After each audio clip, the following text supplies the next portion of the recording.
এই প্রচণ্ড গরমে মন ও প্রাণকে নিমিষেই সতেজ করতে আজ আপনাদের জন্য নিয়ে এলাম দুর্দান্ত একটি রিফ্রেশিং ড্রিঙ্ক, রোজ লেমনেড। নমস্কার বন্ধুরা, আমি শম্পা রান্নাবান্নাতে আপনাদের সবাইকে স্বাগতম। লেবুর চনমনে টক আর গোলাপের মিষ্টি সুবাস আর বরফের জাদুতে তৈরি এই ড্রিঙ্কসটি যেমন দেখতে সুন্দর তেমনি দারুণের স্বাদ। মাত্র 2 মিনিটেই সামান্য উপকরণ দিয়ে এই সুন্দর রোজ লেমনেডটি ঝটপট তৈরি করা যায়। বন্ধুরা, ভিডিও ভালো লাগলে একটা লাইক করে চ্যানেলটি সাবস্ক্রাইব করে পাশের বেল আইকনটি ক্লিক করতে ভুলবেন না যেন আমার পরের রেসিপির আপডেট যেন সবার আগে আপনার কাছেই পৌঁছে যায়। তাহলে বন্ধুরা, দেরি না করে চলুন এই রোজ লেমনেড কীভাবে বানানো যায় দেখে নেওয়া যাক। রোজ লেমনেড বানানোর জন্য প্রথমে এখানে 2টো কাঁচের গ্লাস নিয়েছি আর নিয়েছি বড় বড় মিছরির টুকরো। তবে এই মিছরির টুকরোটা আগে থেকেই আমি মিক্সিতে গুঁড়িয়ে রেখে দিয়েছি। এবার এই গ্লাসের মধ্যে এই গুঁড়ো মিছরিটা 1 চামচ করে আমি 2টো গ্লাসের মধ্যে দিয়ে দেবো। খুব বেশি দিচ্ছি না, যাতে খুব বেশি মিষ্টি না হয়। তো সেটা কেন দিচ্ছি না সেটা আমি পরে বলছি, আপনারা সঙ্গে থাকুন, পুরো ভিডিওটা দেখতে থাকুন। এবার 2টো গ্লাসের মধ্যে 1 চামচ করে দিয়েছি। আর এখানে নিয়েছি এটা রোজ সিরাপ। এটা কিন্তু রোয়াবজাও নয় আর ফুড কালারও নয়। আর এই রোজ সিরাপটা দিলে এখানে আলাদা করে রোজ এসেন্সও দিতে হবে না, ফুড কালারও দিতে হবে না। তো এই রোজ সিরাপটা আমি একটা বাটির মধ্যে আগে থেকেই ঢেলে রেখেছি তাড়াতাড়ি হওয়ার জন্য, সুবিধার জন্য। তো এই 2 চামচ করে এখানে রোজ সিরাপ 2টো গ্লাসের মধ্যে আমি দিয়ে দেবো। আর খুব বেশি দিচ্ছি না, এটার মধ্যে যথেষ্ট মিষ্টি ভাব আছে, সেই জন্য আমি মিষ্টি গুঁড়োটাও একটু কমই দিয়েছি।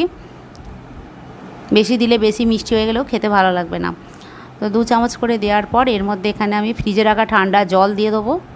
অল্প করেই দেবো, এখন খুব বেশি জল দিয়ে ভর্তি করছি না। তো আপনারা সঙ্গে থাকুন, পুরো ভিডিওটা দেখতে থাকুন।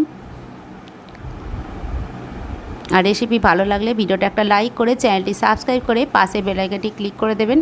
এরপর এখানে পাতিলেবুর রস দিয়ে দিলাম। 1.5 চামচ পরিমাণ লেবুর রস আছে, 2টো গ্লাসে আমি 1.5 চামচ পরিমাণ করে দিলাম। লেবুর রসটা দিলে খেতে খুবই ভালো লাগবে।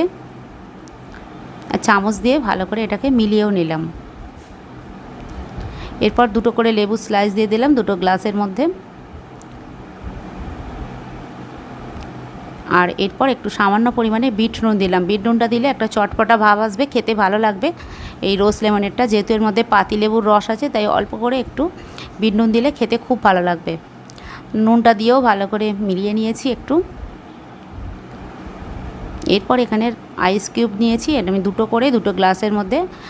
তো আপনারা এর বেশিও দিতে পারেন, কমও দিতে পারেন। আমি এখানে 2টো করেই দিলাম, বেশি ঠান্ডা যাতে না হয়। আর আমার এই রোজ লেমনের রেসিপিটা কেমন লাগলো আপনারা অবশ্যই কমেন্টের মাধ্যমে জানাবেন। আর ভিডিওটা একটা লাইক করে চ্যানেলটি সাবস্ক্রাইব করে পাশে বেল আইকনটি ক্লিক করে দেবেন। এরপর ঠান্ডা জল আরও একটু দিয়ে দিলাম, দিয়ে গ্লাসটা আমি পুরো ভর্তি করে দিলাম। দেখুন দেখতে কত সুন্দর লাগছে, আর এরকমই কিন্তু খেতেও ভীষণই সুন্দর। একটু অন্যরকম শরবত, লেবুর শরবত তো আমরা সবাই খাই, এটা একটু অন্যরকম। আপনারাও বাড়িতে বানিয়ে খান, খেতে খুবই ভালো লাগবে।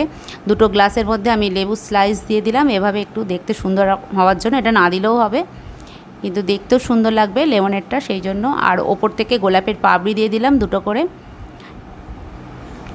যাতে দেখতে সুন্দর আরও ভালো লাগে। এই গরমে আপনারাও বাড়িতে বানিয়ে খান, আশা করি আপনাদেরও খুবই ভালো লাগবে। আর অবশ্যই একটা ভিডিওটা লাইক করে চ্যানেলটি সাবস্ক্রাইব করে দেবেন।